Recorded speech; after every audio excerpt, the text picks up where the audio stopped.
You know what I love? Cereal.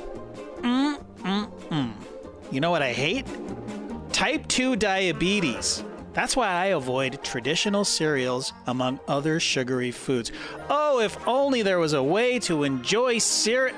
You know what? Let's just cut the crap. You know where I'm going with this. Magic Spoon. It's cereal, and it has the amazing flavors you love, but without all the bad stuff.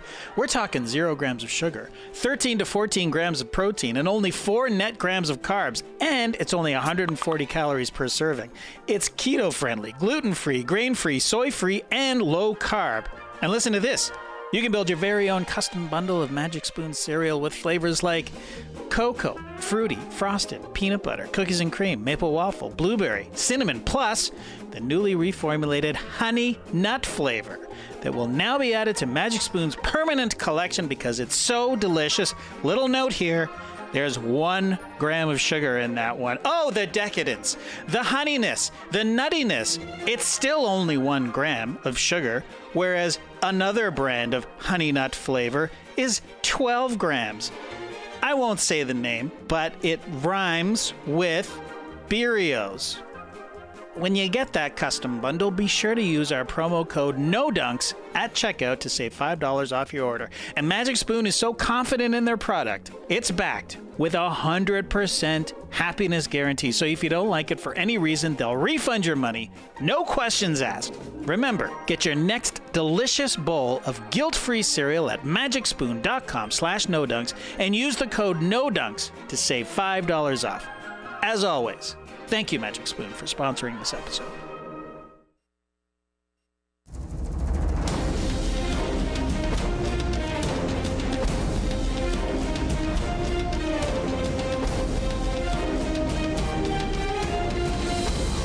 Yes!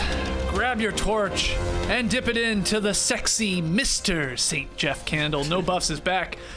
I'm J.E. Skeets, here in the Classic Factory, along with my fellow tribe members. One of them, sustenance, the other, decadence. I'll let you figure out who's who. We got Trey Kirby and No Dunk super producer JD. What's up, guys? Mr. Skeets. Yes, thank you. We are here to recap episode 12 of Survivor 42. This one titled "Caterpillar to a Butterfly." And I first off want to say shout out to the live tribe, everybody joining us here on YouTube. The conversations get started before we even go live. A lot of talk about which one would you pick. Chicken and veggies, or straight up chocolate cake and cookies? Where are you going?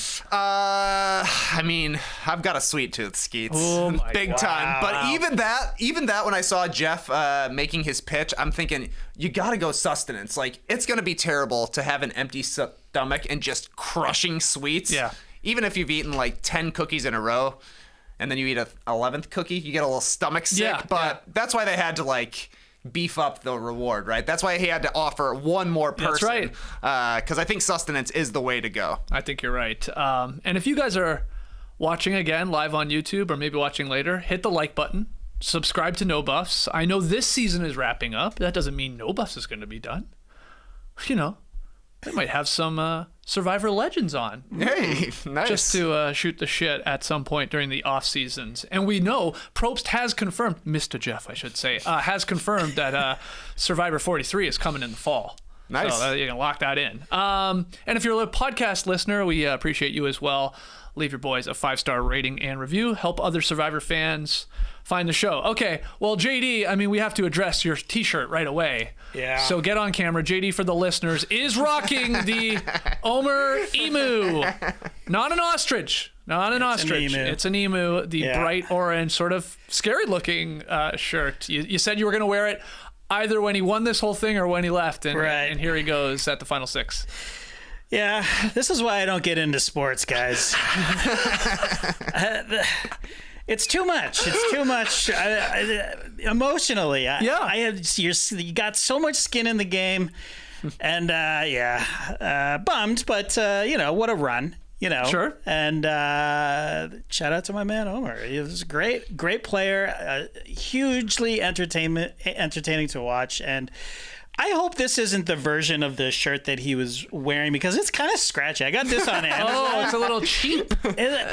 Maybe. I mean, I don't know. It's just. It's not a Breaking T-shirt. It's absolutely not. It's maybe that's my problem. I'm spoiled. All I wear are Breaking T-shirts. Yeah. Now. So I'm shout out to. Are you going to wear this like in normal life though? Like, will you rock that at the grocery store? I mean, it's a bold choice, but you sort of pull it off pretty well. Oh, thanks. Yeah, looks good. I don't hate it. I will say I don't hate it. Like, it's, I mean, you're really like, especially with the hat, it's like, that guy loves Survivor. Yeah. Right? Like, it screams Survivor. I'll probably, wear it to the pool or the beach or something like that. Yeah, I can see that on a beach. Yeah. I mean, it makes sense. You're right on. Well, we've been looking at it on a beach for the last 28 days or whatever. Great point. Well, let's start, at the end with Omar going home at Tribal Council. I guess we're at night 23. There are like 3 days left for everybody out there, and only one episode of the season left, which should be a long one next week. But Marianne successfully playing her double vote at Tribal Council last night. Lindsay electing not to play her amulet idol, which had to be played at Final Six. She doesn't play it for anybody, especially Omar. Mike and Marianne, they sit on their idols that they have for one more Tribal Council. They'll have to play those at Final Five. And no one plays the shot in the dark either.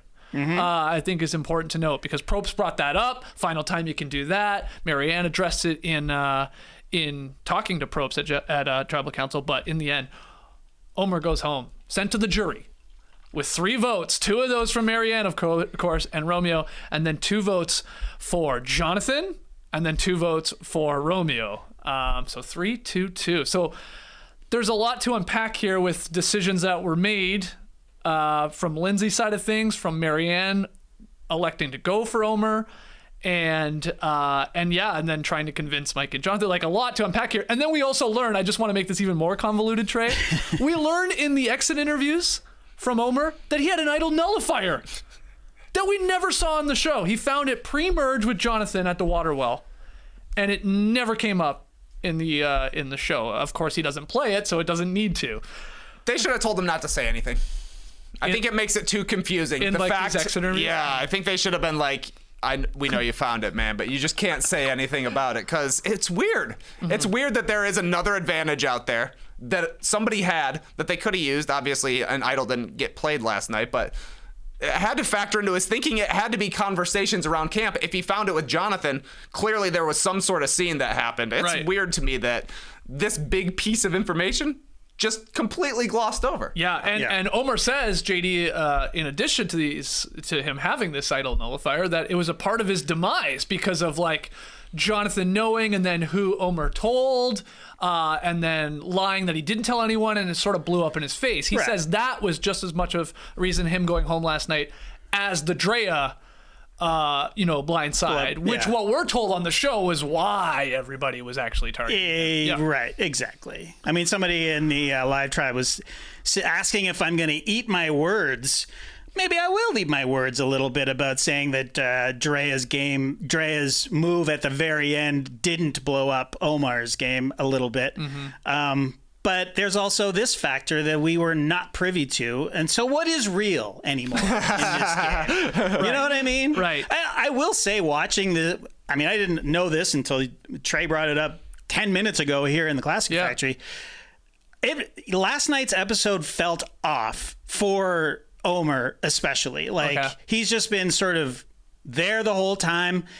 Working behind the scenes, yes, a low profile game, but really we've seen him talk in every episode. We've seen him talk to all of the players, and then all of a sudden he's basically not in it. He's sleepwalking towards his own demise. It felt like to me. I was like, what's happening here? I mean, okay, there's an edit happening. This is Marianne's big game. Shout out to Marianne. Yep. She killed it.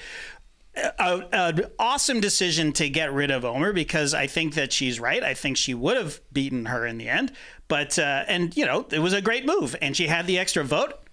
Skeets, you were saying before the show, this is the first time we've seen the extra vote actually work. Yeah, successfully played. Successfully played. So kudos to you, Marianne. But this part of, why they didn't show it, I think that they didn't show it because there's too many advantages in the game. Like it's just too convoluted. I think people were complaining about it last year. There was a clean out because it never gets mentioned at tribal counts, or at least they were able to edit around it. But it also seemed like Omar was completely blindsided by this. Like he was stunned that he was, he said, I'm Survivor confident, but then he's telling us in his exit interview that this is why I went home, because I got caught in a lie, and and Lindsay didn't play the idol because of that. Mm-hmm. And that there's no mention of that. Yeah. There's no reason. The entire episode, she is saying, I want Jonathan. No, forget that. The entire season, she's saying, I want Jonathan gone. She's singularly focused on getting rid of Jonathan because she wants to be the challenge beast, which she is already. You don't need to get rid of Jonathan for that. But she wants her biggest rival in the game, Jonathan, out. That's all she seemed to care about. Mm-hmm. That's all she said to all of her allies. It's all she said to us, the audience, in her confessionals. And then we know she said it in the episode. This is the last time I can use my idol. And the reason I'm not playing is it is because it's going to end up back in the game. Right. Come on, man. Like, that's not a good enough reason. Yeah, sure, it might end up back in the game, but if you're serious about wanting to keep Omar, and we as the audience, why would we think otherwise? Because that's all that she's been telling us, right? Yeah. She says in a confessional, hey, it's going to be smooth sailing for me and Omar. Why not play the idol? And if she wants Omar gone, why wouldn't she play it for somebody else? Like, play it for Romeo. Play it for somebody who is definitely getting votes at that. Right. But she wanted Jonathan gone. Fine. She didn't, though. She wanted Omar gone. She did. Is what I think. Trey, she did. Because then why didn't she? Then why didn't she ever make a move against him? Survivor confidence, I guess. Or that this drama with Omar happened. That's probably why. So maybe you're right, but they didn't tell us that. Yeah. So it looks, they both, Lindsay and Omar, end up looking foolish, and maybe they should. And again, Marianne had an awesome move, like a great move, and taking all of that drama out of it highlights that move, and I think that's great. So awesome. Yeah. But we as an audience, Survivor producers know that we all are sickos, and we read all these. There's tons of write-ups. Jeff reads the write-ups. That's why they make these changes. From season to season. So I don't know. I just feel cheated, maybe? I don't know. Yeah, it's weird. I mean, it's not the first time in Survivor history where something has happened out there, right? And we never saw a single part of it, right? I mean, they do at a certain point. You can't show us everything. It's not 24/7, and they've got to pick their directions where they're going to go. And I think it really explains why we had such a Drea explosion last week, where she got this opportunity to really say something to everybody on her way out. And we were like, what's going on here? I know we didn't have you on last week, but that was a little strange, and I'm sure not how I feel about that. But now from the editing perspective, it's like, oh, that's why that's there, because Drea pinpointing Omar as a snake, or I told you my secret, and now Mike immediately in this episode is like, oh, I mean, we can't trust him and we got to get him going. But it's a bit of that, but it's also this crazy Idol Nullifier and the information of it all and when he's going to play it. And Omar says that he kept saying it was like his ring. He was like Gollum with this thing, and he really wanted to use it correctly and I guess get sort of Mike with it, and when he was going to try and do it, and he was sort of maybe a little one-tracked mind. But yeah, the Lindsay part of it is the fascinating part, because she does vote for Jonathan last night too, but why didn't she play her idol? See, the thing for me is I don't see any argument for why Lindsay would want to keep Omar. Right. Because Omar was clearly winning. Yeah. And we heard what Drea said when she was eliminated. I told you, you're the one who did this. Basically, you have the biggest, flashiest move out there. So I don't see, to me, the argument that Lindsay should have played her idol for somebody else to keep the biggest threat around is that, like, Omar's the best character on the show. We wanted Omar to stay around. Right. We thought he was going to win. He was playing the best game, so he should continue to play. But he was playing such a good game that he had to go. Like, you had to know in the first 5 minutes of this episode, Omar is the target. So to me, Lindsay saw, oh, Omar could go here. that works fine for me. I'm confident I can beat Jonathan in immunity. I've done it the last 2 episodes. So I just don't see why Lindsay would possibly want to keep Omar around. I agree with that from a strategic point of view, and I think that you're 100% right. Why would she want to keep Omar around? Omar says she's the most underrated player in the game. She's a huge strategic threat. They've been together like in lockstep. Oh, yeah, yes, but she also voted for Jonathan. Yep. She was clearly blindsided as well. She was on the wrong side of it, but I don't see why she would ever want to save Omar. I agree with you. But she told us that she wanted to save him. You're more just angry with what we're not seeing. Exactly. But there's something Trey, that I agree with Trey. The strategic element of it all is like when we put ourselves in her shoes, it's like, yeah, you should. Of course, of course. And I think that she obviously she can beat Jonathan. She's beaten him twice. The last 2. Well, here is maybe okay. Jonathan or Lindsay are going home next week. Right. First. Lindsay is going to win Survivor. Okay, the fast. Okay. Well, I think either Jonathan or Lindsay are going to be the next vote out, and here's why. Marianne has an idol, which she's playing. Mike has an idol, which he's playing. They're scrambling to find another idol in the preview, so who knows what's going on there. And then somebody, of course, is going to win, and it's very likely going to be Jonathan or Lindsay. I mean, I guess anything could happen. Could Romeo pull a win out of his ass? Sure, maybe. But everybody wants Romeo in the final 3, so he's probably good regardless if he wins the damn thing, or he's just going to be like, obviously skating through another one. So that leaves just those 2, Lindsay or Jonathan, that I think are going home first next week when we get the final episode. And sorry, you're saying that... So here's the counter to what you guys are, this whole idea of like, well, Omar's going to win, but Lindsay, I think wisely, is like, he's the only challenge out here, Jonathan, in half of these things. So I can get to the end if I just keep winning. Right. So I guess you could say, get rid of the other guy that you're a little worried that does beat you from time to time, and you might have like a very easy path in just winning straight up everything to get there. But that's probably her thinking. But Omar is a threat strategically and probably in favor with the jury because of the big move on Drea. So it's a tough decision for her. But whoever wins between those 2 next week is obviously gonna likely be in the end game, whether they win and get the votes. You think that she will, Lindsay? Oh, I think Lindsay's gonna win for sure. Okay. Wow. For sure. You're locking it in. And so who's she sitting beside, best case scenario for her? As long as it's not Marianne, it doesn't really matter. So you think it's really these 2 that I have a think chance? those are the only 2 that have a chance at this point. No Mike? No Mike chance? Nah. He has no clue what's going on. He's likable, but he's also been the guy who's voted out like 4 of the jury members already and lied to a whole bunch of people, then get upset when they don't tell him about it. But then he doesn't tell them the full stuff. I think he's super likable, but I think he has been playing kind of a dishonest game. And like as you see with the Romeo vote, like him and Jonathan just have no clue what's going on out there. So I don't think Mike has that big of a chance of winning, personally. Well, it's probably likely Mike's going to be in a fire-making challenge there at the Final 4, too. He knows how to put him out. So we'll see if he can get through just to the end with that. Marianne, though, back to her. Yeah. Because what a couple of episodes.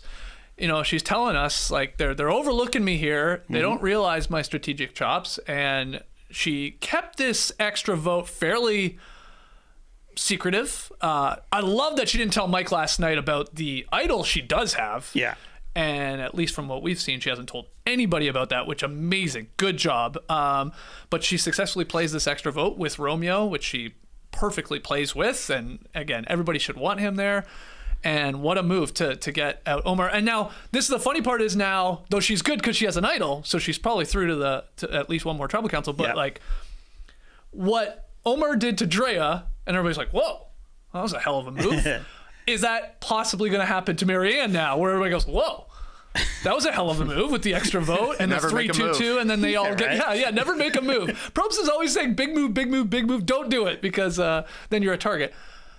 Is there any concern there? Are people going to be like going, well, Marianne maybe is the favorite now to win this game? Absolutely. Yeah. I think she definitely has a target on her back. You make the big move, you're the next one up. That's what happened to Hai. That's what happened to Omar. And, so theoretically, Marianne would be the next in the mix. Luckily, she's got her idol taken, but you got to make a big move at some point. Better to make it late in the season, especially when you got the backup to know you're getting into Final 4. Then basically you only have to win one challenge or be good at building fire. Maybe that's why they put that little that little scene of Omar in there. Oh yeah, 100%. Him making the fire. They're like, we can't keep this guy around. He knows how to make. He was like holding it up and yeah. But Marianne to me seemed to be in GOAT status up until last night. Like maybe we'll bring her along with us to the final 3. She probably won't get many votes. Now she's made the biggest move in the game, so she's kind of the leader in the clubhouse right now. Yeah. And we did learn, JD, our Go Train alliance. I mean, it obviously it crashed and burned at the end with Marianne backstabbing Omar, which hell of a move. But they were, Omar confirmed in a lot of these exit interviews, like they were tight. Right. Like right from the jump, they lived 10 minutes away from each other. They actually like planned out there, like, let's not talk to each other too much. We have too much in common, mainly that we're Canadian, and let's just like play that, keep it under wraps and just try not to be seen like talking and like strategizing all that much. But they were tight until Marianne wisely just looks at the pieces left on the board and goes, my best chance is not sticking with him, and the Taku 4, which is now down to the Taku 3. Yeah, I mean, the GO train, she's still on the GO train. She is. She's the conductor. He got off at Whitby. See you, Omar. And she's on her way to Ajax. With potentially $1 million. Yes. I mean, it would be awesome. Of course, the Homer in me is rooting for Marianne now. Like, I was from the one Canadian to another. Yeah. I mean, that's what you do, right? It's the NBA Finals or NBA playoffs. So your team Raptors are voted out. So now, or voted out. That's what happens in basketball. You get voted out. You just pick another person or team to go with. So Marianne, I'm rooting for her. I honestly, other than Romeo, who I have nothing against, I'd be happy to see any of these people win. Yeah. Mike, Jonathan, Marianne or Lindsay, absolutely. Yeah, and Romeo would be a huge upset. And actually, it would be pretty cool. It would be pretty cool if he somehow just, I don't know. No, it wouldn't. No, you don't need to go that far. If Romeo won this game, would not be cool. We would be mad. We would be mad, and I think rightfully so. And I don't think he has any chance. And look, does he? I don't even know if he gets a vote at the end. He might get an over vote at the final tribal council, which he'll probably be sitting at. Which is, hey, look, we got a question later about goats and where he ranks in the all-time goat status, because he seems like he's on the short list. Screw these people. But yeah, I mean, what other takeaways did you have from this episode? Like your team, Lindsay, your team, Marianne, and then there is this whole Mike, Jonathan. They're together. Omar's big plan was to pit them against each other. Yep. There was even talk at one point in this episode, correct me if I'm wrong, like they're like talking about splitting the votes, and then somebody says, well, we don't need to do that, they're just going to vote for each other anyway. Right. You remember that? I forget. It's Lindsay was involved and must have been Omar, I guess, but which was a little strange to me, that part. I was like, really? You're so confident they're going to vote for each other? Mike and Jonathan? They've been pretty toit. Yeah, pretty toit, those big guys. They got little brains to them. But Mike, in addition to Marianne, who was the MVP of this episode, no doubt, I thought Mike had a good episode in the sense, like, he used information and in telling Marianne about Lindsay's amulet idol that she didn't know about. And she was definitely taken aback by that. And Mike dropped it hurts. It hurts. That's a great way to play it, man. That is like, it's almost like, you didn't know? Oh, you didn't? Yeah. Oh, wow. Jeez, that does. I mean, I thought you were close with her. Yep. Yeah, and I knew this and you didn't. What does that say? That's got to hurt. He's a savvy social player. He totally is. Except for the part when he's like, Marianne's trying to play Survivor 18.0 instead of Survivor 2.0. He says some funny things. We're in season 42. Survivor 2.0 was many iterations ago, Mike. But he does feel like he's playing Survivor 2.0. Look, I mean, even again at the start of the episode where he's like, he recognizes Omar's move, and then it's like, well, now I need to get rid of him. Just give me that idol back. Right. Can I get that idol back? But hey, don't worry, it's ours. I love that part. Yeah. But I'll hold on to it. I mean, it is mine. But he's self-aware, I think, Mike, to know that he also knows that he's a bit of a jury threat, and he knows where I think standing is in the game, so he's got to still bob and weave a little bit here and put the focus on other people. He has really, I think, surprised a lot of people. I mean, just appearances alone, he does not seem, and yes, he lacks in some departments, but he's way more strategic, self-aware. He's very likable. That's an obvious, but I don't know. Could Mike pull this off? He's all about honesty. Yeah, and you think that'll blow And then he up in lies his to face? everybody's face. Yeah. Which is not a great strategy No. for jury management. He was a big driver on the votes for High, Drea, Roxroy, and Chanel. Like, to continue progressing further, he will need to vote out, like, other people who he's been close to. So I think he's been awesome to have around, and definitely more of a strategic threat than I thought he would ever be. But it seems unlikely to me that he's competitive in the jury. He got Marianne to tell him about the extra vote, and I liked when Mike said, "Do what you got to do, just don't vote me." Like basically a Sandra Diaz Twine line there. Hey, do whatever you got to do, just don't vote for me. I don't care. You want to use your extra vote, go nuts. But it was a fun, like, sort of, I want to call it a battle, I guess, JD, where Marianne was trying to convince Jonathan and Mike, no, Romeo is not the play. Right. It's not. Even though they have a great point, too. They're like, well, what if Lindsay does use this idol on Omar? Right. Then what? Like, we gotta assume that might be happening, which it doesn't, but Marianne saying, I've got the extra vote, let's go this way. Right. Because then in the end, like, was this completely calculated? Like, they're basically of splitting of votes, if you want to call it that, 3 and 2? Or was that just Mike and Jonathan going, no, we're going Romeo? That's my impression. And maybe being convinced that Marianne was also going to go Romeo, right? Yeah. I think that this was Marianne, fully Marianne, and she just said, Romeo, vote for Omar. And that's what happened. Yeah. Because she never convinced Mike and Jonathan to go for Omar, because they both voted for, hold on. Mike and Jonathan voted for Romeo. Voted for Romeo. That's right. Yeah. Which is a good cover too, because this could have been a tie vote, I guess. If Omar plays if he plays an idol that Lindsay gives to him, I guess Lindsay actually would have to get up and play it for him. Right. I think with that weird amulet, those are the rules on that one. But then it's split 2-2. Right. And you're only voting in that case for Jonathan or Romeo. Then that is a fascinating question. The little powwow of like who's everybody deciding on at that point. Do they just go then, all right, Jonathan's gone? Yep. Probably. Right. And so that's why they were a little worried. They're like, maybe you don't know that she's not going to give that to him. Right. But Marianne called it. Nailed it. And has Romeo doing like, yeah, sure, I'll do it. Yeah, it's like, fine, I'm sticking around for another vote. Screw you people. I'll stick around. He's got something to tell the jury at the end there. Hey, I was on the right side of one vote. Yeah. I got one. Yeah, that's right. What else from this episode jumped out at you guys? Jeff Probst face when they showed up at Final Tribal Council looking like Willem Dafoe, talking about the intensity This is intense. of the Tribal Council, seeing every one of Jeff's teeth, seeing the full whites of his eyes as well. This is when his hair was still dry. Yes. At Tribal Council, man, Jeff was selling it hard in this FTC. Was it all that intense? No, Yeah. they hadn't even sat down yet. And Jeff was like, yes, we're going for it.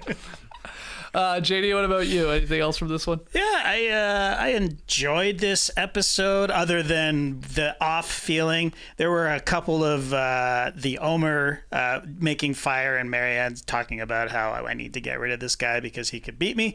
That was great. One thing that really got under my skin, and I'm probably the only person who noticed this, maybe not, during the reward challenge. Oh, I know what you're going to say. Do you? I have a feeling. Well, not the challenge, but the reward itself. Yep. Just all the smacking and licking the lips and really loud in the mix, right? Is it just me? And then we cut to Jonathan and Lindsay eating rice, and they're talking, but just like I was so grossed out by that. There was a shot of Mike. I didn't have time to pull it, but he was pulling a fork. They gave him a fork. Yeah. I which thought was you had to nice. use your hands to eat the cake. Yeah. What the hell? But anyways, he pulled a fork out and just like this. And it was just like, oh my God, why, guys? And then, okay, another audio note that, this is me. Jeff, during the reward challenge This itself, is what I thought you were going to say. Well, maybe, I don't know. He goes, isn't it nice? Sometimes you just gotta...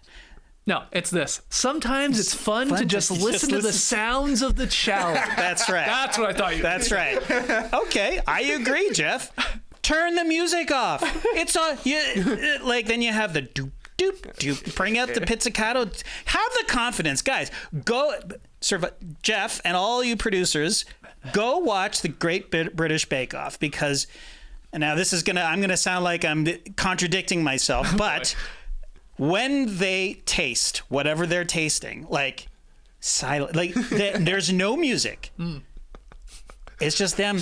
It's a lot of decadence on that. There's a lot of decadence on that show. That's right. On that show. But it just shows us a real lack of confidence in your product. And like our narrator has just said, hey, let's listen to the sounds of this. And you don't have the confidence to let it be.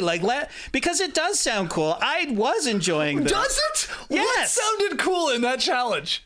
What were they doing at the point where you said that? Putting together a puzzle of all? But it's like the bricks and the blocks, and it's satisfying. Like if you ever watch those the very satisfying Instagram accounts, where visually it's just like people are cutting dough and stuff, and it's all very satisfying. Sometimes I watch Survivor with my headphones on, and the sound edit is usually amazing. Okay. And a lot of the slurps and the smacks and the people falling, these are sound effects that I used as a sound editor. It's not even the real sound. So they actually do their attention to detail is amazing, and I agree with Jeff again. But let it breathe. Right. Just let it breathe, guys. Let it breathe. Wow. That's what I'm saying. Sometimes it's fun to just listen to the sounds of the challenge. He's never said that before. I'm like, he must be bored. He must have gone through like so many lines while they're going through this. And he's like, just let me listen. Just let me listen. He's like Jim Jackson. He's like, sometimes you just gotta let the sound of the game breathe. Another great moment. We were talking about it pre-show. As soon as Omar, right? Or Lindsay wins the... Omar wins reward. Omar wins reward, and Mike... I had it too. Yeah. I had that one. I had it too. And there's bottom line. Yeah, there's like 3 pieces, like tops that he's got in. What did he mean I had it too? You had the right first piece? You've been doing it for 20 minutes? That made me laugh. Also within that challenge, this is a great challenge, I guess, with all this stuff. Have you ever seen somebody, we've seen the spin to unspool, right? And then they had the obstacle course, get the keys, unlock the puzzle, do the puzzle, complete the block puzzle, I guess it was. But Marianne, when spinning, nearly takes out a camera person. Yeah. Very close. Like, that was a great shot. Like, whoa, right in our living room. And then, because she's dizzy, tries the reverse spin. That was good. Wow. Does that work? No, I don't think so. No way that can possibly work. I mean, I don't know for sure. I mean, it didn't work when I was like a 7-year-old or a 6-year-old, but I feel like it has a little bit of the placebo effect. Like, it doesn't really work, but since you've done the spin, you're like, oh, okay, I feel a little bit better, but it's really probably just your head settling from the initial spins. Right, yeah. But at least it was worth a try, and it definitely was part of what earned us the Dum Dum music. I know you wanted to hear just the sounds of the challenge. I agree, JD, when he said it, but anytime the Dum Dum music shows up, I love it. Yeah, and Probst was dying at the reverse spin too. He's like, I've never seen that, which is pretty funny. And then we had at the end of this whole thing with Omar ultimately having to pick the chicken or the veggies with 2 people or 3 people for the cake and cookies, which he goes with, and he takes Romeo, Marianne, and Mike with Lindsay and Jonathan on the outs. But we get Probst looking at the camera. Where's the camera? Hannah, you 8 years old? You seeing this? You seeing the spinning going on out here? The fun we're having, the cookies we're gonna eat? Come play Survivor. Talking directly to what was it, Omar's niece, I guess. Mm-hmm. Yeah. Right? I mean, nice moment for Hannah, I guess. And it's not really a Survivor season anymore until Probst talks to a child. To a child. Be it at the reunion or just directly to the camera. That's a good point. He's got to talk to a child at some point. It was cool that he was able to work some cameo work into this as well. $25 for a Probst cameo, but he'll do it for $250 on the show. Only once. Wow. Only once, Hannah. Wow. How much would you pay for a Probst cameo? In show? Or no, not in show. Not in show. Off Island. I mean, off Island, yeah. $100 for a good one. Yeah, for a good evergreen Probst. I mean, we could expense it with the with Dope Bus. I was gonna say $250. Is he on Cameo? I don't know. No, I doubt he is. He's too big. He's too big. But man, that'd be great. He'd be so busy. He'd be so busy. I think there's a lot of people that just want a Probst cameo. Yes. Probably, yeah. Yes, absolutely. Yeah. Okay. yeah, we had the dessert party. I don't think there's a whole lot to say from that. This is where, Jonathan is telling Lindsay Omer's plan to get Mike fat and then turn on him. And Mike seems a little paranoid, but he's sensing that Lindsay is playing with Omer, and why wouldn't they be? They have been together on the Orange Tribe for a long time. And then Mike gets that Idol information, and he does some pretty impressive stuff with it, like we already talked about, telling Marianne. And who knows how, in doing all of that, how much of an impact did that have on Marianne's decision to go, okay, well, now it's time for the big move. I'm not even being told things. Right. And she tells us, I'm not this goat that you're just going to take to the end. Even though you guys think that, you guys as the people out there. So, right. Yeah. That's sort of all I have for this. Guys, anything else in your notes? I will say that I was listening to Tyson's podcast this morning on The Ringer, and is he back, by the way? He's back. Okay, great. Pickleball's done. Is it? I he was on it was the Real World or the challenge. Something. Yeah. And Michaela was on, and they were talking about how the producers, she called them going for your walks, which is like getting your interview, your confessionals.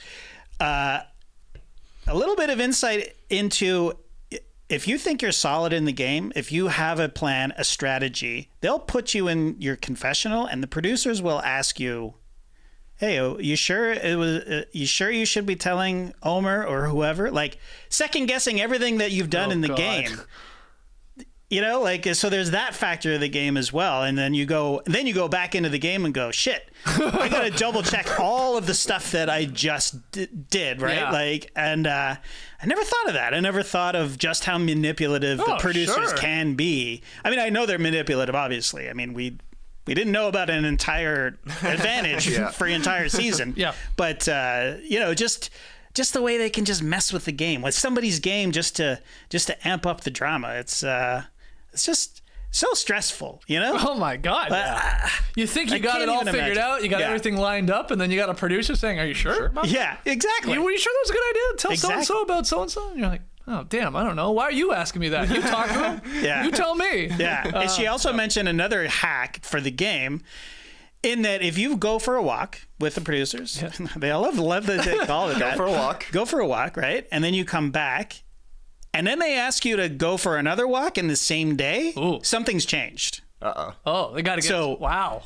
Yeah, so either your alliance has flipped on you or you managed to flip an alliance. I thought that was interesting. Yeah. So I guess they're on notice. Survivor producers, you're on notice, because you can't do that anymore because we know about it now. Can I go out and play Survivor, and Trey's a producer and says, all right, Skeets, let's go for a walk. Confessional time? I said, nah. Tired. I got nothing to say. I don't care if I'm on the show at all.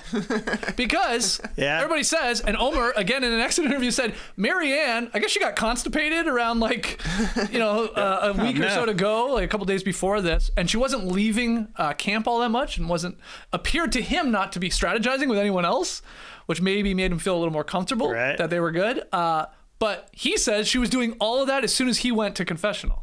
Huh. So as soon as he's gone, goes for the walk. Yeah. Marianne's probably talking to everyone about, we gotta get rid of this guy. Yeah. You would never want to leave, is my point. Exactly. Wait till somebody leaves and go chat about him. Do the Boston Rob. Yeah. We're doing all our confessionals at the same time. Spread out. Yeah. I mean, that's how they should do it if they want to make it more fair. If you really wanted to make it fair, they would all have to go be separate while they were all doing because last night of the NBA season, every team plays at the exact same time for no funny business. Right. Yeah. It's true. I mean, the fair part is that you are always going to have to be called away to a confessional, so everybody has a chance to then talk behind your back with each other. But yeah, pretty funny. Okay, let's take our first break. When we come back here on No Bus, we'll get to Tree Mail and answer a few of your questions and comments. Don't go anywhere. So I've got the Mac Weldon ad read today, and I'm pretty happy about it because I'm an avid shorts wearer, and as Gwen Stefani would say, this my ish.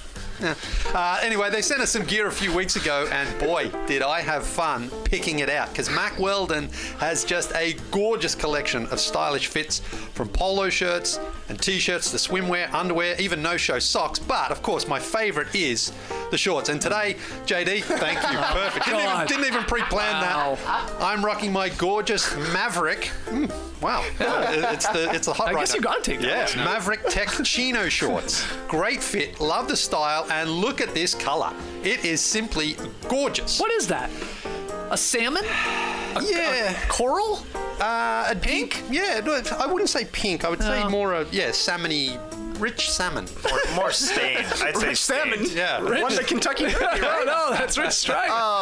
Rich salmon at last. But anyway, these are, as I say, these ones here are my Maverick Tech Chino. Last week, I was rocking the Ace sweat shorts.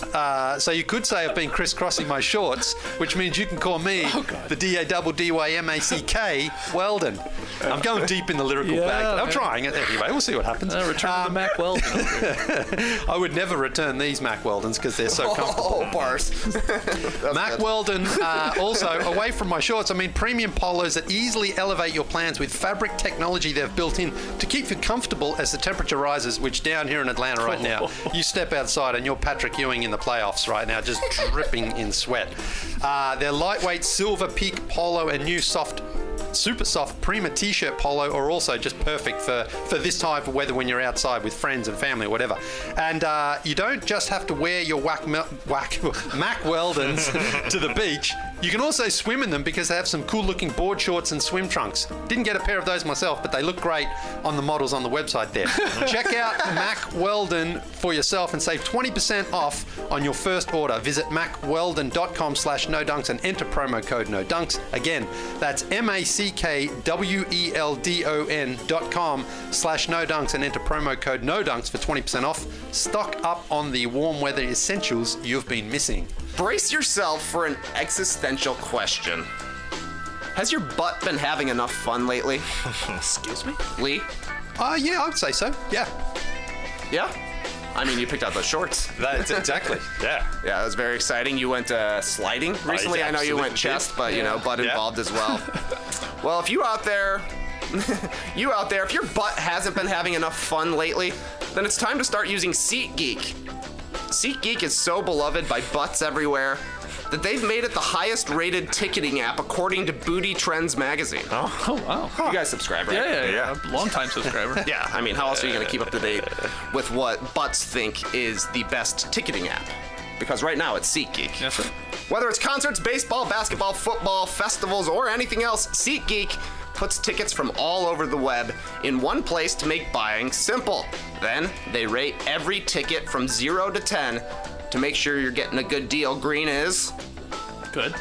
red is Shorts. Bad. yeah.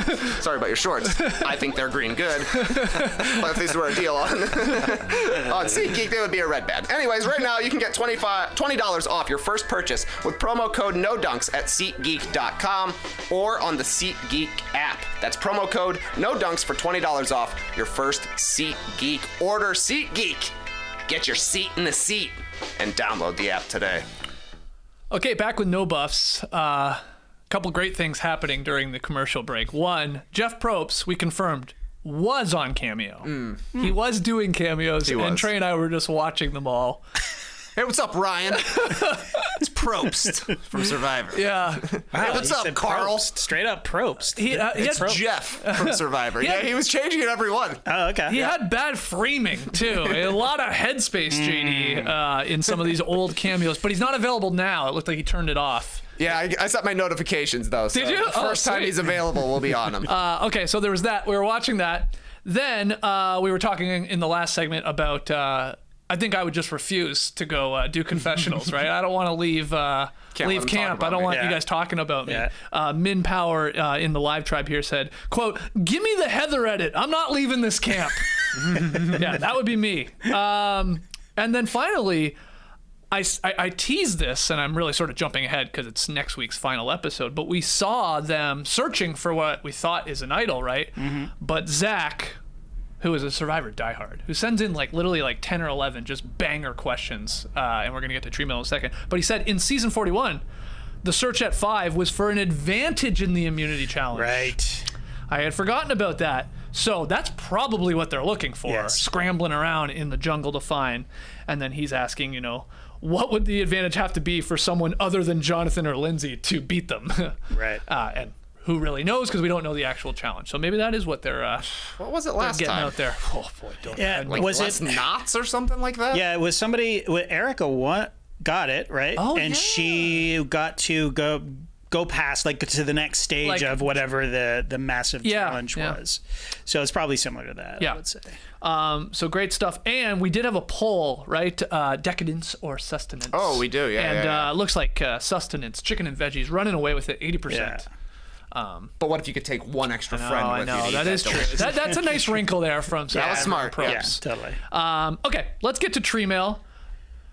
We usually post a tweet saying, drop your questions here at No Dunks Inc. You can leave them in the YouTube comments, and hey, try and get them in live right now if you want. Zach, though, back to Zach, my man. Killing it, Zach. He's killing it. Is Romeo the biggest goat? Not greatest of all time. I always have to confirm that. Goat, as in bad. In Survivor history. The only people that Zach can think of on Romeo's level are Laurel from Ghost Island, who ultimately decided that Yep. season. Yep. She had the final vote and gave it to Wendell. Becky from Cook Islands. Good one. And what I don't even remember, if I'm being honest, Sherry from Fans versus Favorites 2. Fans. Zero recollection. Wait, who is Sherry? is, yeah. I guess she was at the end. Wow. Yeah. Fans versus Is that favorites, Cara too. Moen? Is that Cochran? Is that okay? I don't know for sure. You'd have to check. But anyway, it's a good question. Where is Romeo one of the best goats right now? He's got to get there. He's got to get there and maybe He's get, looking good. and maybe get no votes. It's looking good. But is there anybody else that comes to mind in the goat field? Yeah, the pasture. Yeah. You know you can rent goats here in Atlanta. Oh, yeah. Just to yeah. trim your yard. Yeah. My neighbor. Happens all the time. Yeah. My Down here at neighbor, the corner? yeah. You can sometimes hear him. Little guys, just like living in a farm. Got a train going by right now and goats. My neighbor just did it too. Yeah. And I caught them. Okay, two different things. I went for a run one day, and I'm like, I don't have my contacts in usually when I'm running, or glasses on, obviously. And I'm like, down the street, I see what appears to be a dog, like leave this yard that I didn't even know they had a dog. And I'm like, oh, that's weird. I was walking Luna, my dog. And then as I got a little bit closer, I'm like, no, that's a goat. There's a it's a goat goat. just like got free from the backyard, which I think they were renting, and it was just wandering literally up the street. Had a little bell on, which was sort of funny. Got to. And then the other cool story, bro, with goats is the other neighbor, they used it. They rented them out, and Yeah. I just happened to see when they were leaving. And the goats seemed full and happy and were getting back in the truck and did their part. I guess So this anyway. is nice for goats. They get a meal out of it. Yeah, too. it's pretty. They'll eat anything too, right? I believe so. Yeah, because yeah. you'll see them in Atlanta at like sites that they're going to develop that Right. are like swampy, garbage everywhere. Yeah. They'll just fence it off, throw a bunch of goats in there, and give it a week or two. They'll eat and it. Whatever. Thing's gone. But Nice. All right. Good Yeah. goat Yeah, stories. good stuff. goat stories all around. Yeah. Good idea That's as well. For Survivor goats, Yeah. in the mix, I would add Natalie and Philip Shepard. Yeah, if I was gonna from say Survivor Redemption Island. Natalie got 0 votes at Final Tribal Council. Philip got 1 from a guy named Ralph. But this was like, oh, rest in peace. rest in to- peace, to Ralph. Yeah. Oh, that Ralph. Yeah. Yeah, he was. He looked like he would have goats eating his. Little Yeah. Absolutely. Yeah, he for definitely. He's not having to rent them either. No, What I'm saying he's is he got looked 'em. like a farmer. Yeah. But Boston Rob was like dominant in this season. It Yeah. kind of felt like he's gonna win as soon as they got to the merge. Eventually, he got to the merge and brought not 1 but 2 goats along with him. If you get fewer votes than Philip Shepard at Tribal Council, you're not looking very good. No, that's a really good one. I don't have like the whole cast in front of me, but it felt like that season 2 for Boston Rob, like everybody almost was going into Yes. better who he went Yes. with. They were going to be of goat status, I guess, compared to him. Okay, JD, anyone else come to mind? The only name that came to mind for me was Philip Shepard, Wow. just because he was such an obvious goat to the point where they stopped casting people like him who were that eccentric. I think. Really? Like, yeah. You think so? I think so because I remember that season going, I hope this guy who says he's a special agent just, and I've said this on the show Yeah. before, but just like takes off the facade, like would literally unzip the costume Yeah. and be like, actually, here's why you should vote for me, and just an absolute dissertation and eviscerate everybody. Yeah. That's what I wanted to see. But really, it's just turned out that he actually was a bit of a maniac. Yeah, he's like elite goat, because most goats, if they're like the Romeo variety, it's like they're just like, they have no say in what's going on out there. They're just like, okay, where do you want me to vote? I'll just try and survive. We don't hear from them a lot, of course, in the edit. But Philip Shepard, like, the best part is, like, he thinks he's going to win. Exactly. He's like, I got this. Yeah. I'm going to run away with this. I mean, he's a little delusional that way, or is not picking up on, they're not voting for you, man. So that makes him even more perfect in a way. Yeah. He's the goat. Yeah. He's the goat of the greatest of all time goat. Interesting. He's the Gog. Greatest of all. No. How would that work? I think just goat. Just goat. Like cap locks goat, and then goat, smaller, lowercase goat. I'll say one more when we were doing a little bit of research for this. Will Sims from Worlds Apart, which I think is Mike Holloway's win, unless I'm mixing them up. But if you'll have to look up who Will Sims is. But he was there in the end. He was not very well liked, and he got 0 votes. I remember he was called a dead fish. So which is maybe even worse than a goat at Final Tribal Council. No, excuse me. I think he got 1 vote. May have been from Rodney. Rodney was. It may have been. Rodney was. He did get 1 vote. Quick correction there. But let's hear from everybody in the live tribe. Other goats. Romeo. I mean, you hate to do it, because it's like, it feels like you're piling on the person. Yeah. And I guess you are, because it's like, but what's he supposed to do? Hey, you get paid out more if you make Final Tribal Council. Exactly. So just get there. Yeah. Even if you're not going to win. Okay, next one from Daniil. Now that Marianne had her big move, are there any final 3 scenarios where Jonathan gets the win? Okay, this will be fun to break down. And as a follow-up, is the best strategy for everyone else to be sitting at the final 3 next to Romeo and Jonathan at this point? Like, is that Marianne's best move, Mike's best move, Lindsay's best move? To sit with Jonathan and Romeo, would any of the remaining players benefit from sitting next to someone else other than those 2? So a lot of questions within there, Trey, if you want to get started. Like, a percentage of Jonathan's chances to honestly win this game. Okay, so I would think that he's number 4 on the list for best percentages of chances to win. Marianne and Lindsay at the top, Mike in the middle. Yeah. And then Jonathan and Romeo, I think, are at the bottom. And I think I would just have Jonathan ahead of Romeo, because Jonathan has done more. You know, he's been great in challenges. He was at least in this Taku 4 that stayed together for quite some time. But it seems pretty unlikely that he's going to win Jonathan, unless, I mean, he would have to be sitting there with Romeo. I think Mike. I think Mike is his best chance, even though it's not great. Because they've been together for quite a bit, so at least they can, like, take ownership over the same moves. Yeah, or also it's like, I'm the final Taku. You know, do you curry those votes from your former tribe members? That would be 3 in theory. You know, if it's Marianne, Lindsay, and Omar. That's tough. But or do you hope? Does Jonathan hope Mike gets voted out somehow? No, not because he did anything. So Mike has no reason to be angry with him on a jury and gives him his vote.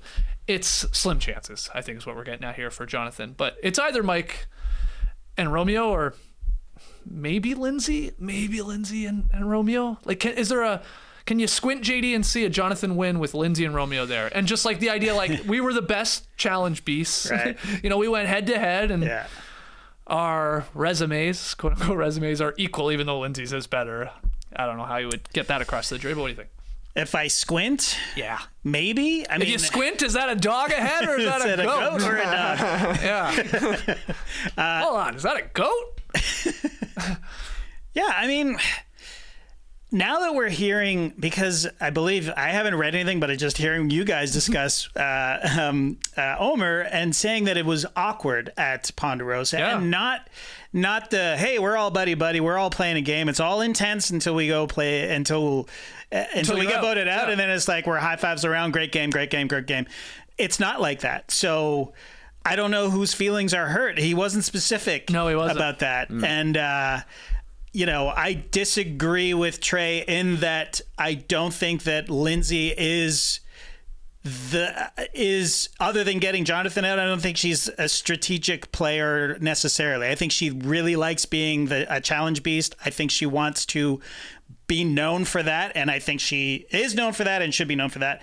But I don't know. I haven't seen, her plan to me, it seems, was until last night was to go to the end with Omar, which is a terrible strategy. She seemed to be out on that, although we will never know, or we don't know for sure. I mean, let's assume that that's the truth. Then she has no real big moves other than being a challenge beast.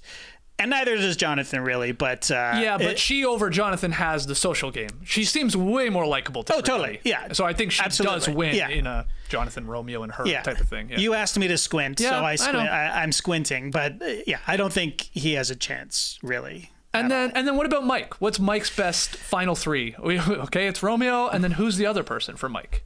Jonathan. It's Jonathan. Yeah. Yeah, I think he could out-talk Jonathan at a final tribal council. I think Zach Ament here in the live tribe has kind of nailed Jonathan's only path to winning would be Jonathan wins immunity at 5, wins at 4, puts himself in fire, Chris Underwood style, builds the fire, goes on. At least then he's like mastered every challenge, right? Yeah. That's kind of his... kind of the only way he can win. And I've said this before. For him to win, if he's at the end, no matter who he's with, he has to just lean into the idea of like, someone like me doesn't win this game anymore. Right. But here I am. And like, just don't pretend that you played a strategic game. Don't give us the bullshit because you were usually wrong. Unless he pulls something out of his ass here at the end, which is unlikely. Like, don't pretend. Don't like tell the jury, oh, I actually did this to get you out and I was part of this. I don't think they're going to buy it anyway. And I don't think you did. No. Just lean into like, I was a beast. I fed everybody. Again, is he likable enough? That's the part I'm not sure. He's likable to the viewers, to the moms watching. Totally. But I don't know what the other castaway people or the people out there in the jury, I guess you can think of them. But I would add to that and say that I think he's out of gas. Like, we saw him losing it last week. Yeah. This week he did not do well in the challenge. Like, Lindsay smoked him. In that first challenge, like she smoked him. Like, I thought from what I saw, and it wasn't not the slide thing, not the ball thing, but or maybe it was. He took a long time getting to where he needed to be. But either it was the puzzle or the ball challenge thing. Right. I think he's just out of gas. Like, I think that he's not particularly. Friendly anymore, I think he put on a good face before, but now he's just like, let's fucking gotta get to the goddamn end. And and so if he's sitting there at the end, I can see him snapping at people. I can see him he'll probably smell the pizza party in the air and be just like, let's just get this over with. He is going to Let's eat, please. He is going to, if somebody throws an adjective on him that he doesn't want to hear, I don't think it's going to go well, and he's going to handle it well. I think Drea has called him hypocritical, and if he gets like that at a final tribal council when they do the little powwow and they talk it all out, he probably is not winning. He's a bull in a china shop when it's socially, like he'll just say stuff, it seems, and whatever, He'll do what he's going to do, and he's not going to care, and he's going to rub people the wrong way, especially if he's next to Mike. But he needs to, if he's next to Mike, he has to play up, and I don't know if he's smart enough to do it or whatever, but like that Mike plays this whole like honorable firefighting, a man of my word, look me in the eyes. Bullshit. You lied. Now, if I'm on the jury, I'm like, yeah, that's what you're supposed to do in Survivor. Exactly. Great game. Good job. Yeah. But if they are bitter like Omar is maybe saying in some of these exit interviews, then that you could use that against Mike, I think, and he should if he's there with Mike and Romeo. But yeah, probably unlikely. And everybody in the live tribe pointing out too, it's probably him or Lindsay winning, but maybe I shouldn't think that these final because there's usually a puzzle involved, and this guy has not crushed puzzles. Did not win the puzzle last night. And hopefully one of them isn't count the triangles at the end, or he's really screwed. So will he be? If I'm betting, I think he's gone. The first guy gone in the final episode here. Right. He's gone at 5. That's my guess if he doesn't win. Okay. Is there a situation where we get it every year, where it's like whoever's on top is like, I want to compete, I want to beat the best with this crowd? Is that a thing? I mean, I could see Lindsay doing that, but it's like, or is it I want to take who I'm going to beat? You know what I mean? Like, I know I'm going to beat. Like, is Marianne... Well, if what you're saying is true, then some of them out there are going, no, we're not taking Romeo. Get Romeo Exactly, out of here. that's what I'm saying. I'm yeah. battling Marianne and I'm battling Mike. Right. You know, if this was Lindsay or Jonathan. No. I feel not. like somebody said it recently. Maybe it was Drea, though. Said something along those lines. So She did, yeah. Yeah, I think you're right on, like, guessing who it would probably be. It would be Jonathan and Lindsay. They seem to be the athletic competitors out there. But I don't know. Doesn't seem likely. I don't know. I say no. I'm at this point. I think they're smart enough still. I think they are helped out by the shorter game. Not 39 days, 26. Maybe you're a little more still with Right, it. Like, yeah. No, like I can win $1 million here. Let's take the quote unquote easier path to sit beside me. I think so. So, final one, Dylan. Do you think season 41 and season 42 are discouraging the resume building narrative? Erica had a fairly quiet season until the final 6, helping facilitate Ricard's exit, and now Marianne lays low until blindsiding Omar. The game seems to favor one timely move rather than a body of work. Trey, what do you think of Dylan's comments? I think that's right.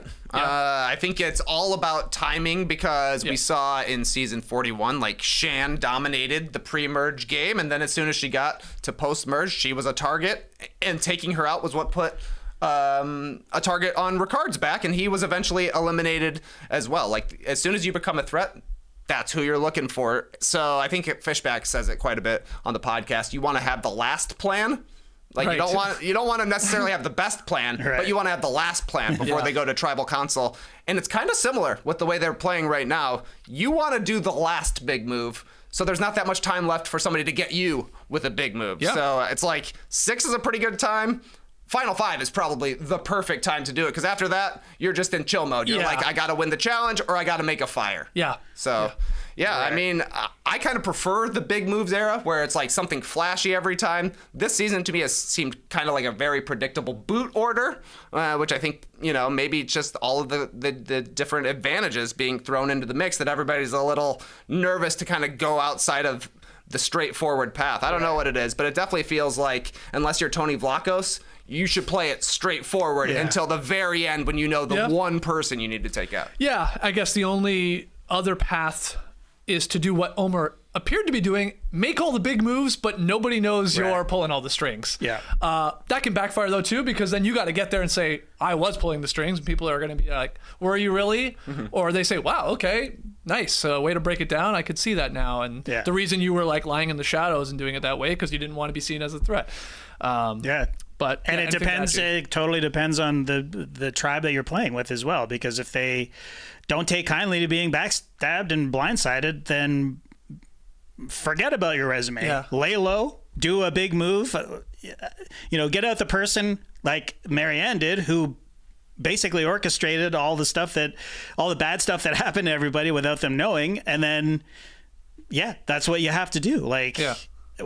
I hope that's not the case moving forward, because it's going to be very hard for them to edit this show together, and make it interesting. But we'll see. Yeah. I mean, I don't know.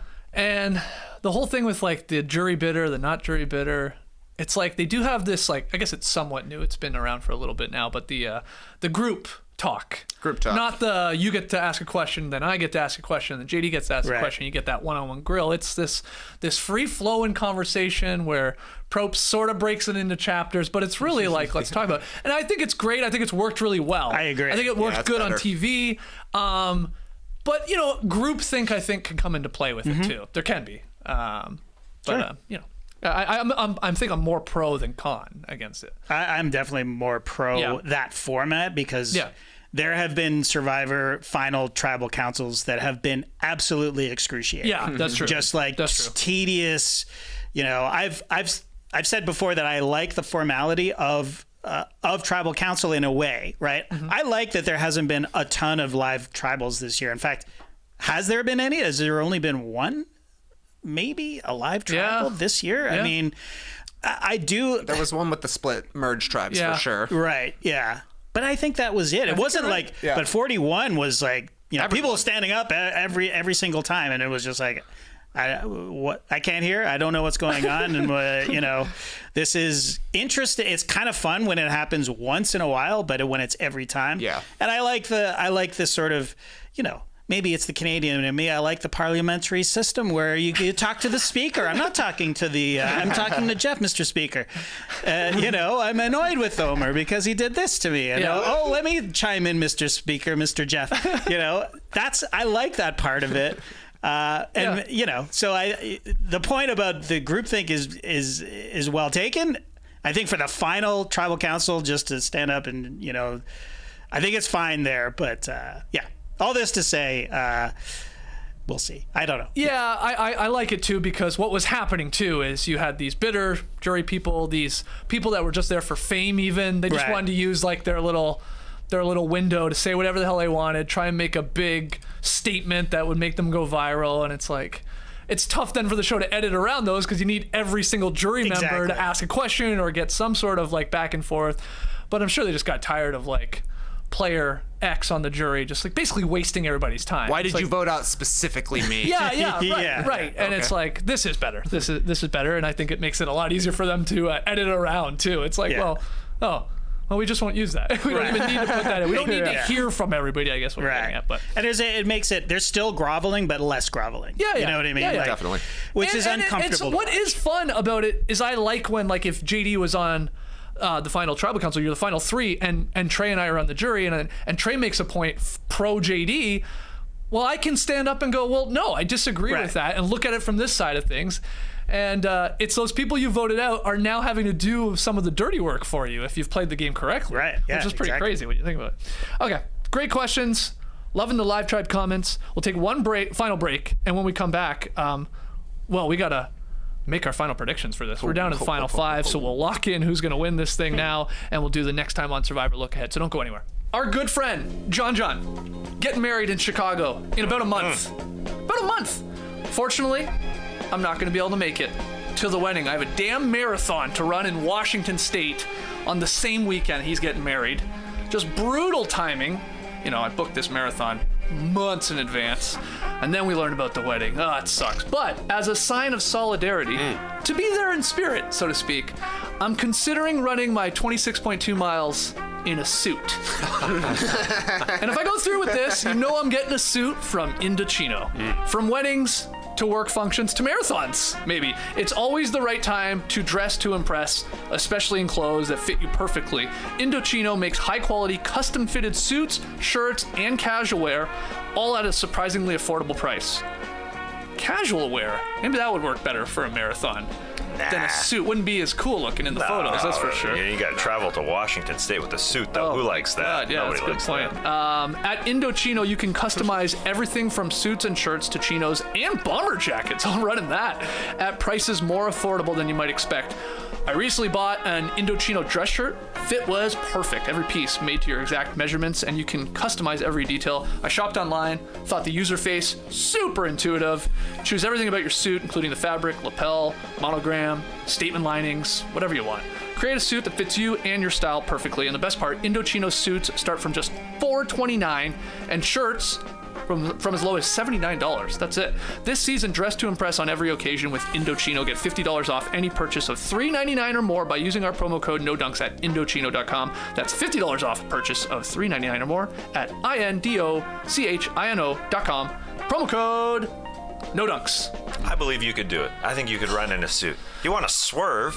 Be the only person out there in a suit. Someone just ran the Boston Marathon to raise money for nurses, I believe, in scrubs. In her scrub outfit. That would be, I guess, a little more comfortable maybe than a suit, but the chafing in a suit would, well, maybe not with Indochino. It fits you perfect. Perfect fit? Yeah. All right. I'll do it. There's no better feeling for a podcaster than opening up some ad copy and realizing, I already own this product. I don't have to read up on it, get to know it. No, I already have Everyman Jack body wash in my shower. I smell like sandalwood every single day. Every day except when I go to a cabin and I just plain old stink because I don't shower at all. Which is ironic because Everyman Jack scents are inspired by the outdoors. Everyman Jack put that experience in a bottle. I don't know why I made that sound effect. Bottle sound. Yeah, liquid going into a bottle. It's a hard sound to replicate, and I'm not sure why I took that chance, but here we are. Their men's care products feature naturally derived ingredients, outdoor-inspired scents, and responsible packaging. It's a catch-22 for me in the outdoors. Smell like the outdoors without washing myself, or smell like the outdoors after washing myself with Everyman Jack. Well, why not have both? I'm already using sandalwood, but now I have the sea salt body wash, eucalyptus mint body wash to try. Haven't tried them because I only use one body wash at a time. Oh, you know, I don't put multiple in there, finish one. here. But I did put on the sandalwood deodorant today from Everyman Jack. Ooh. Not bad. Not bad at all. Wow. Yes. Not bad at all. I put it on today. I did bring it to the cabin, but who's putting on deodorant at a cabin? Nobody. Everyman Jack has every product you need, from body wash, deodorant, and skincare products to shampoos, balms, and oils to tame and nourish your hair and beard. Everyman Jack Men's Care, naturally derived, outdoor inspired. Look for them at Target, Walmart, Amazon, or everymanjack.com. That's why you were jacked about that series. That's right. Yeah. He's an Everyman. He's jacked. I'm Everyman Jacked. Okay. One episode to go. Right? Yes. Are we sure?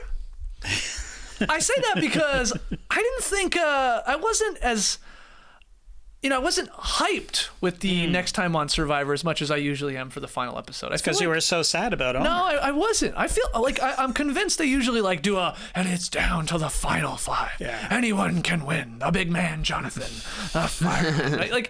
It was just like next time on Survivor. Everybody's looking for an idol.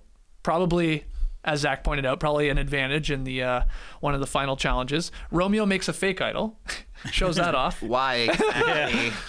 Just jewelry. Yeah, does he just know that somebody's going to be playing him? Or is there another idol out yeah, there? good Or point. an idol nullifier? I guess it existed. Maybe they planted that again. Wow. And then Marianne is gunning for Jonathan. It didn't feel like they were setting us up for a final episode. Yeah. 2 hours, 3 hour. I was like, okay. You're right. It felt like just confused. a regular sort of episode coming next. Yeah. But I mean, Survivor Wiki says we only have one episode. Oh, it's the 13th left. episode. Yeah, it makes sense. Yeah, they did say it was the season finale. They did say that? Oh, yeah. Okay. But it wasn't, you're right, it wasn't like explosions and like the huge produced trailer, like you have to 2 hour plus the reunion show or whatever. Yeah. None of that. It was like, watch, it's ending, so watch it. They're literally if at you this want. point, like, the numbers are so consistent with Survivor watching. It's like, it What doesn't are you going to matter. do, not watch it? Yeah, exactly. You're this Stuck far. around this We long? know we're getting a 5.4 in the Nielsen ratings, and we're happy. We love it. It's great for what it costs us. So anyway, so who's winning this thing, Trey? You're on record, I guess, saying Lindsay. I'm Team Lindsay here. Okay. I'm going to go Team Lindsay. I'm going to go Jonathan out first. Okay.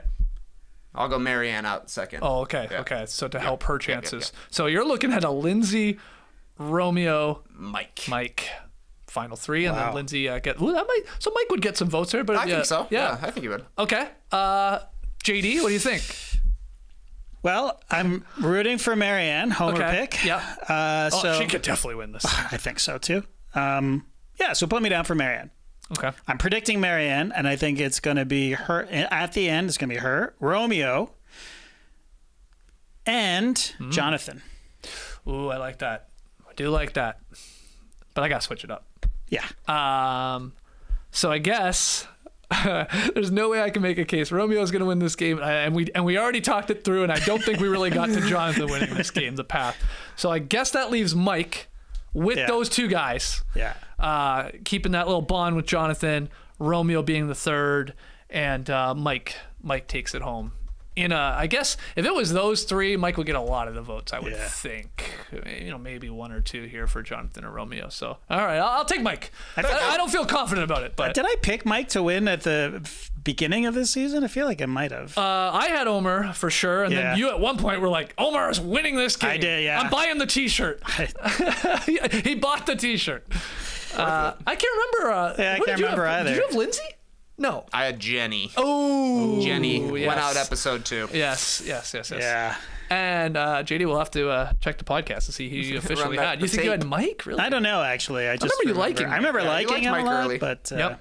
Well, let's hear from everybody in the live tribe right now. Your pick to win Survivor 42, which wraps up next week. We're hoping it's a 3-hour episode, at least counting whatever they're going to do once again for the reunion show. It's probably pizza party. Yeah, it's got to be. Right? Yeah, a little champagne and pizza party. Pizza party. Nice. Oh, man. Yeah, I hope we see Get in here. Jonathan. Eat some of this pizza already. I can see the intensity.